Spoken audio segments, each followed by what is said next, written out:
C'est pas cuit, hein. C'est important, la femme. Les femmes et le Bordeaux, je crois que c'est les deux seules raisons de survivre. Et à propos de D'ailleurs, c'est le seul moment où on oublie qu'on est mortel, c'est quand on baise bien. On va d'abord dire bonjour, un bonjour très chaleureux et amical. À qui? Alors, quelle est la speakerine qui est là maintenant? C'est pas Evelyne Delia, elle est à Paris-Dakar. Oui.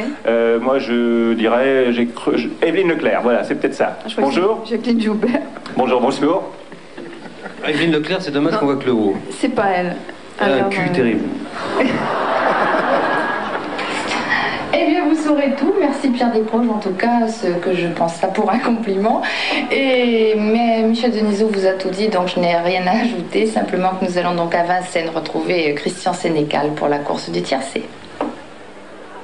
Pierre Desproges est venu nous rejoindre, comme prévu, bien entendu. Et Pierre, j'ai appris qu'il y a eu beaucoup de coups de fil, que Oui, j'ai déclenché un tollé. nos amis les speakerines ont été un petit peu choqués par vos propos tout à l'heure, qui sont passés à l'antenne. Oui. Vous avez parlé du charme.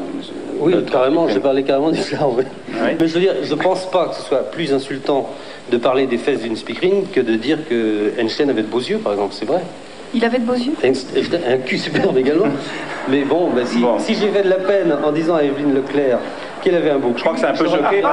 je retire. Je retire tout. Non, c'est peut-être les mots qui ont choqué, parce que... Oui, mais bon, Michel, soyons sincères. Il y a en permanence, devant les On est mal 3 barré, chaînes là. de télévision, non, les 2, parce qu'il y en a une qui n'a pas de speakerine, il y a 10 millions de personnes, de mâles, qui regardent les speakerines dans les yeux en se demandant ce qu'il y a en dessous. Je fais partie de ces 10 millions-là. C'est pas merde, c'est quand même pas terrible d'exprimer quelque chose.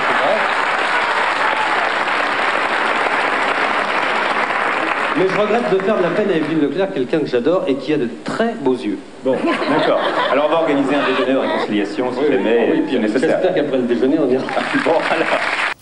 Question liée à la femme aussi. Je voudrais savoir comment tu as vécu la période féministe de la fin des années 70.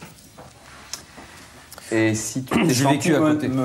menacé, entre guillemets, comme beaucoup d'hommes à l'époque. Non, parce que j'ai jamais pensé passer un moment amoureux avec une femme du MLF, donc je me suis pas senti brûmé. Il suffisait de les voir défiler, on n'avait pas envie de les sauter, de toute façon. Généralement, hein. Oh, il y en avait pas mal. Oui, les Gwyn. Là, je suis de mauvaise foi. Mais il y a un peu de vrai quand même. Il y a une chose dont je suis certaine, c'est qu'il y a autant de misogynes femmes qu'hommes. Les femmes qui servent debout la soupe aux mecs assis, ça existe encore, et c'est souvent la volonté des femmes. C'est pas un truc de mec, hein, la misogynie.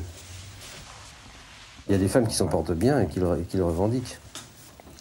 Est-ce que pour séduire une femme, tu passes toujours par le rire? Qu'est-ce que je vous montre d'autre?